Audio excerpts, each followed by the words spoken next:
I'm Bob Peters, host of Central Florida's Salute, and this Memorial Day that just passed got me thinking about a lot of people that passed away, our veterans and our first responders and police, firemen.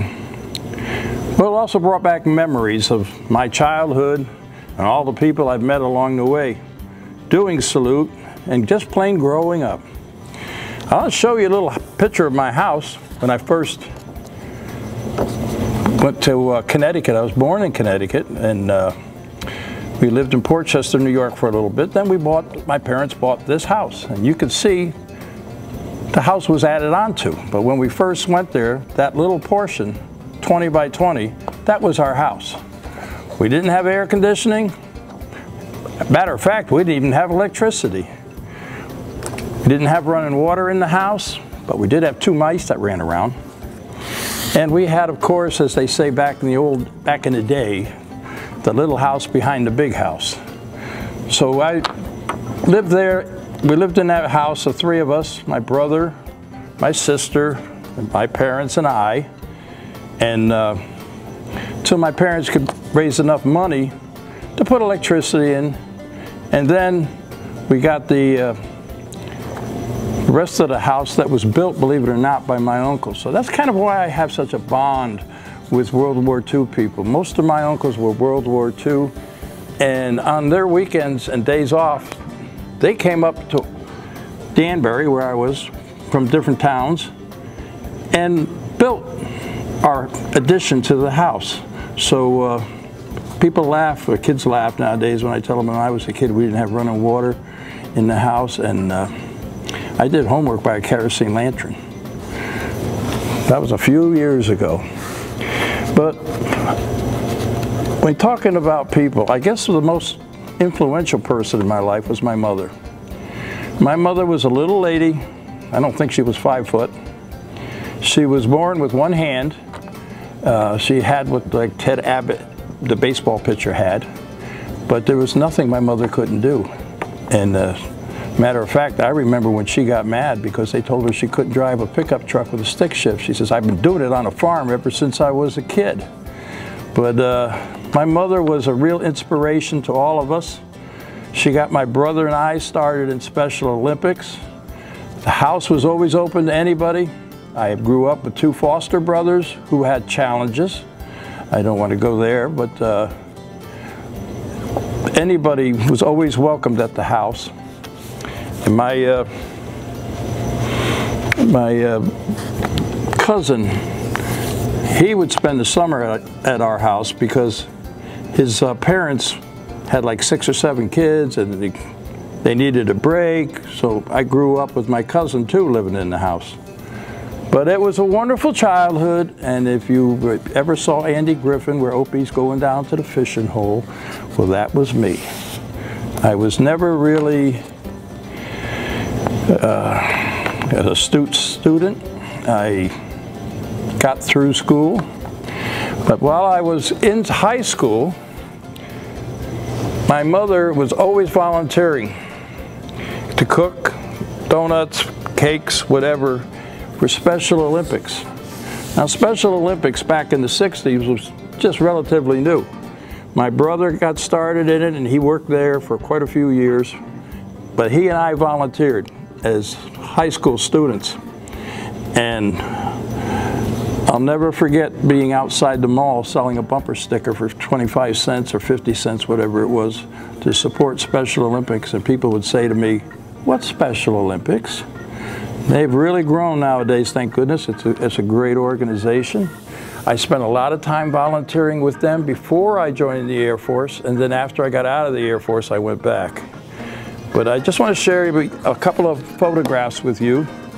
Some of the things I coached, along with my brother, Special Olympics, low functioning and high functioning.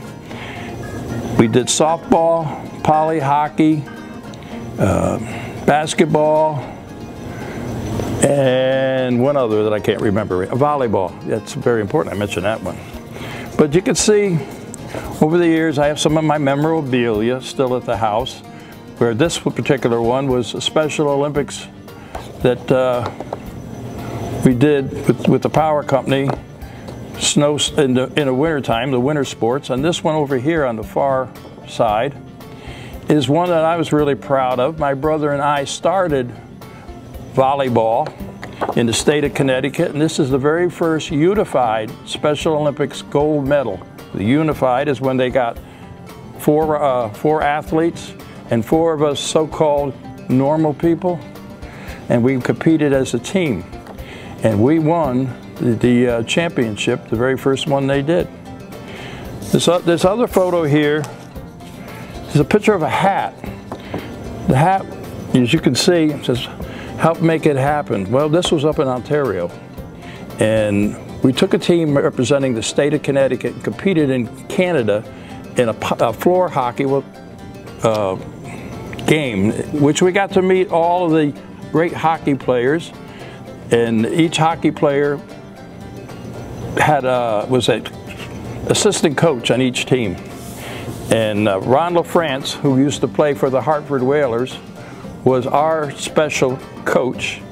He showed up on the court and he introduced himself, and I says, "Hi." He says, "I'm Ron LaFrance. I'm with the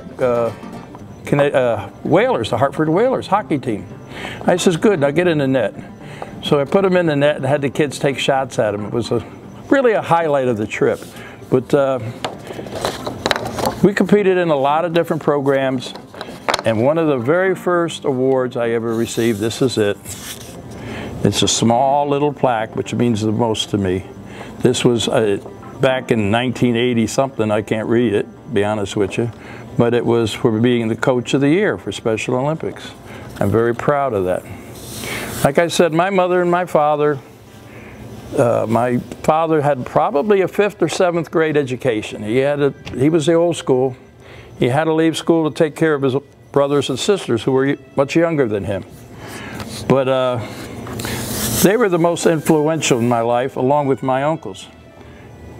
You say with the military thing, why did I get so involved in the military? Yes, I served 4 years in the Air Force. That meant a lot to me. High school, Vietnam War, losing friends, that meant a lot to me, but it started way before that. Like I said, those uncles who built that house when I was 8 or 9, 10 years old, they were all veterans. This is my Uncle Frank, who was a school teacher. He served during Korea. This is my Uncle Ed, who served during World War II, was awarded the Purple Heart. He was in the campaign all across Africa and going up north. He didn't talk very much about his experiences, but I do have his medals. And this is my Uncle Ted. Uncle Ted was my godfather. I worked for him. He was my best friend and mentor. This gentleman, as you can see here, was highly decorated. He was awarded a Distinguished Cross for heroism on the beaches of D-Day. And he never really talked about what went on. He had a couple of Purple Hearts too, Bronze Star. He never talked much about what went on during World War II or his military involvement until I came home after serving in the Air Force. We started talking, and one of the things he said to me was he's going to take care. He never married. He bought a house in Greenwich, Coscob, that when he died was worth well over $1 million some odd. And he said to me, "Bob, I want to do something for the veterans." He died of brain cancer, and I was his executor of his estate. He spelled it out that he wanted to give a large donation to cancer because of the brain cancer that killed him. But he also wanted to give money to the veterans. Now, there was what they called the Bennett Center at that time, and he had earmarked the money to go to the Bennett Center. I think it was $340,000, something like that. But anyway, when he died, the Bennett Center was no longer in existence. So I asked, where did it go? And they said, well, it went up to, I believe, Norwalk. So I said, well, let's send it to the place in Norwalk. And he says, well, that went out of business too. And I says, well, what's going on now? He says, well, there's this, we're Rocky Hill Veterans Home and Hospital. I says, good, we'll send the money there. To which the lawyer said, I don't know if you can do that. I says, why? He says, well, your cousins, your brother and sister may contest the will and say, since it can't go to the Bennett Center, they want a piece of it. I said, that isn't going to happen. My brother, my sister, my cousins, we all had a special relationship with our Uncle Ted. Anyway, the money did go up there, and they built a greenhouse, and it's still there in Rocky Hill Veterans Home and Hospital. It's Uncle Ted's greenhouse. They have a plaque on there thanking him, and they show all his medals and everything. The greenhouse is used in the wintertime to grow plants. The plants, in turn, in the summertime, they put in the back area where it's all fenced in, and they raise all the vegetables. Well, it not only feeds all of the people who live in the Veterans Home and Hospital, 3/4 of what they grow goes to the homeless kitchen. So my uncle's legacy is still living on, and people say, well, why are you the way you are? It's because of the people that raised me. I just wanted to talk a little bit about them and Special Olympics. This is part 1.